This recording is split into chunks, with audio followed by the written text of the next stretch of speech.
소카는 언제 어디서나 원하는 시간만큼 자동차를 예약하고 이용할 수 있는 1등 카시어링 서비스입니다. 지금부턴 차량 공유도 쥐대로 체인지. 언제 타도 내 차처럼 새 차 돼야지. 어디론가 문득 떠나고 싶을 때나 내 차처럼 편하게 사용할 수 있는 차량이 필요할 때 언제나 자유롭게 이용하는 카시어링 서비스 트루카.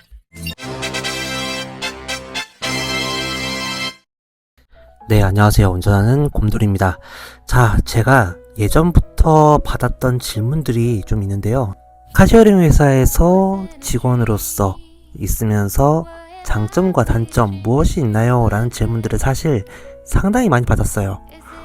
연세가 좀 있으신 분들부터 아니면은 대학교 갓 졸업을 앞둔 친구들이라든지 또는 취업을 앞둔 취업 준비생분들, 이직을 준비하고 있으신 분들, 여러분들에게 이 질문을 좀 받았는데요. 카시어링 회사에서 제가 올해로 11년차 근무하면서 느껴지는 장점과 단점에 대해서 가감없이 말씀드릴게요. 첫 번째로 단점부터 얘기할게요. 업무가 엄청나게 많습니다. 최근에는 이제 카시어링이라는 서비스가 여러모로 발달되고 알려지면서 각 부서별로 전문 인력들을 구해야 했고 배터리 점프를 뛰러 다닌 적도 있었고요. 대신 반면 본인이 정말 짧은 시간 안에 굉장히 큰 성장과 성과를 이뤄낼 수가 있습니다. 이거는 업무량이 너무 많고 다양하니까 당연한 얘기겠죠. 기본적으로 어떤 업무들이 있냐면요. 렌터카의 영역도 있고요. 손해보험사의 영역, 자동차 보험의 영역도 있고, 그리고 보험을 계리하고 만드는 상품 기획의 영역도 있고요.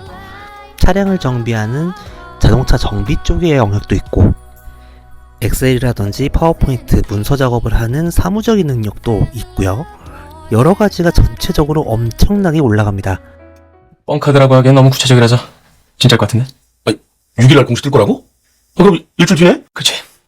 자, 두 번째는 장점을 먼저 얘기해 볼게요. 이 업계가 렌터카 시장이랑 같다고 생각하실 수도 있지만 사실 엄청나게 다릅니다. 그러다 보니까 업계가 굉장히 좁아요. 그래서 정보의 비대칭성이 일반인들이랑 굉장히 크게 납니다. 모빌리티 신세계에서의 업계의 분위기라든지 변동성, 그리고 자동차 브랜드들의 어떤 스탠스라든지 앞으로의 미래 방향성, 이런 것들을 누구보다 가장 빠르게 캐치할 수 있는 정보력이 생겨요. 그렇지만 여기에도 단점이 있습니다. 아무래도 지금은 많이 나아졌지만 스타트업이다 보니 굉장히 박봉입니다. 사실 엄청나게 박봉이었던 게, 저는 첫 월급이 거의 최저시급이었어요. 2015년도 기준으로 해서 제가 2천만원 조금 넘는 연봉 세전으로 받았으니까요. 그리고 야근은 새벽 1시까지 하는 경우가 굉장히 많았습니다. 자, 다음으로는요. 나리야 이 진사새끼야. 그냥 나가 뒤져라 이 빙가증. 아무래도 사고와 관련된 고객들을 다루다 보니까 굉장히 분쟁이 생기는 경우들이 많아요. 싸우고 욕하고 이런 것들이 일상입니다. 정말로 욕을 많이 먹어요. 그래서 둘 중 하나로 갈라집니다.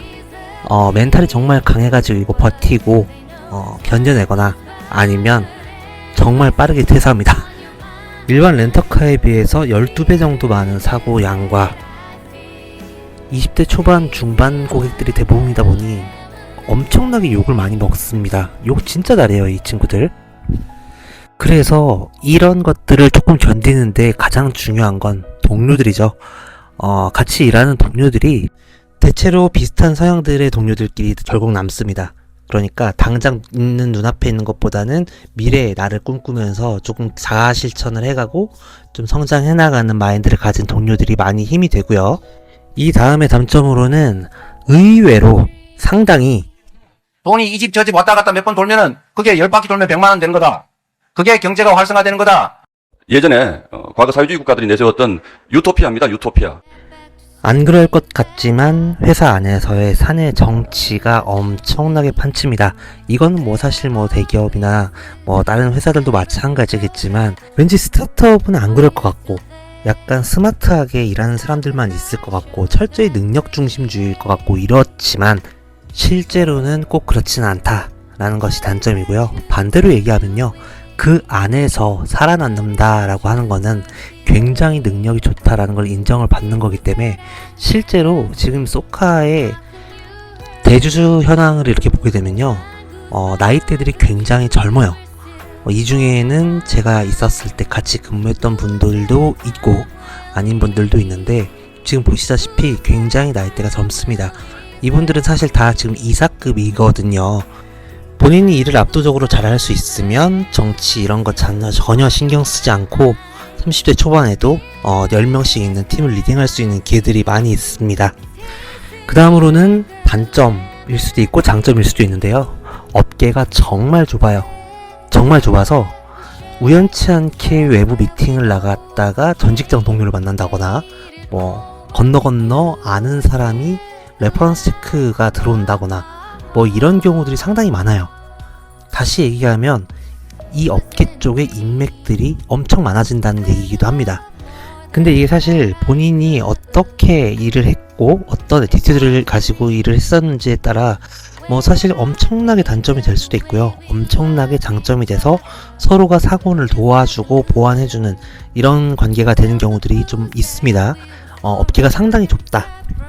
각 브랜드 자동차 제조사분들, 차량 수리업체, 서비스 센터, 그리고 차량 통신, 단말기, 기타 등등 여러 가지의 다양한 분야의 사람들을 만날 수 있다 보니 굉장히 내가 필요할 때 도움을 받을 수도 있고 나를 필요로 할 때 도움을 줄 수 있는 기회도 있고 그러면서 친분도 쌓이고 친구가 될 수도 있는 이런 관계들이 상당히 많이 기회가 열려 있는 그런 업계라고 보실 수가 있겠습니다.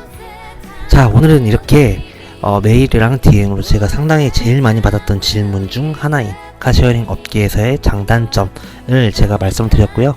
다음 시간에는 이건 최근 들어서 저한테 많이 들어오는 질문인데 제가 가지고 있는 도로교통 사고 감정사와 손해사정사가 하는 역할들이 각각 뭐가 다르냐, 어떤 업무가 다르냐라고 물어보시는 분들이 생각보다 최근에 많아져서 이 부분을 조금 다뤄보도록 하겠습니다. 감사합니다. 다음 시간에 볼게요. 안녕.